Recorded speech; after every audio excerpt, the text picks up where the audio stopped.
بسم اللہ الرحمن الرحیم۔ السلام علیکم ورحمۃ اللہ وبرکاتہ۔ کیا آپ کبھی کسی ایسے مقام پر پہنچے ہیں جہاں آپ کو سمجھ ہی نہ آئے کہ کیا فیصلہ کرے؟ شادی ہو یا کاروبار، سفر ہو یا رشتہ، دل پریشان ہے اور دماغ الجھا ہوا۔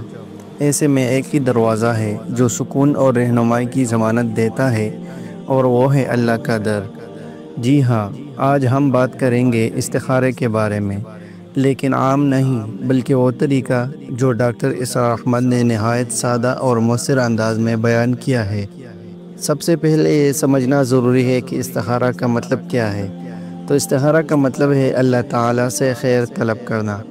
یہ کوئی خواب دیکھنے کی کوشش نہیں، بلکہ ایک بامقصد، باادب اور مکمل توکل والا قدم ہے۔ ڈاکٹر اسرار احمد رحمہ اللہ فرماتے ہیں، استخارہ کا اصل مطلب ہے کہ بندہ اللہ سے کہے، یا اللہ میرے لیے وہی بہتر کر جو تیرے علم میں بہتر ہے۔ اب جانتے ہیں استخارہ کا طریقہ کیا ہے۔ سب سے پہلے نیت کرنا ہے۔ دل میں یہ نیت کرے کہ آپ کسی کام میں خیر چاہتے ہیں۔ پھر 2 رکعت نفل نماز پڑھنا ہے۔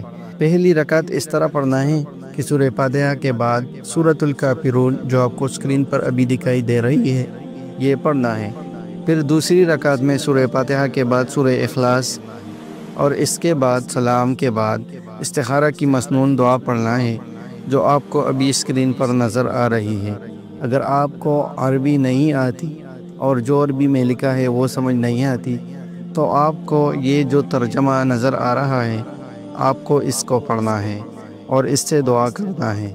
اس کے بعد مکمل توکل کے ساتھ دل کے رجحان کو دیکھے۔ اگر دل مطمئن ہو تو آگے بڑھے، اگر بے سکونی ہو تو رک جائے۔ یہی استخارے کا اصل فائدہ ہے۔ ڈاکٹر صاحب بار بار ایک بات پر زور دیتے تھے، استخارہ کا مطلب یہ نہیں کہ خواب آئے گا۔ خواب آئے تو نعمت ہے، نہ آئے تو اللہ دل میں رجحان ڈالے گا، یعنی آپ کا دل کسی طرف مائل ہو جائے گا یا حالات خود راستہ دکھا دیں گے۔ یہ ایک روحانی عمل ہے جو ہمیں ظاہری مشورے کے ساتھ باطنی رہنمائی بھی عطا کرتا ہے۔ اور سب سے اہم بات، استخارہ خود کرے، کسی اور سے نہ کروائے۔ یہ تعلق آپ کا اور آپ کے رب کا ہے، اس میں کسی واسطے کی ضرورت نہیں۔ اگر آپ آج کسی فیصلے میں الجھے ہوئے ہیں تو رکے، سوچے اور پھر استخارہ کرے۔ اللہ تعالیٰ سے سیدھا مانگے، کیونکہ وہی ہے جو جانتا ہے، ہم نہیں جانتے۔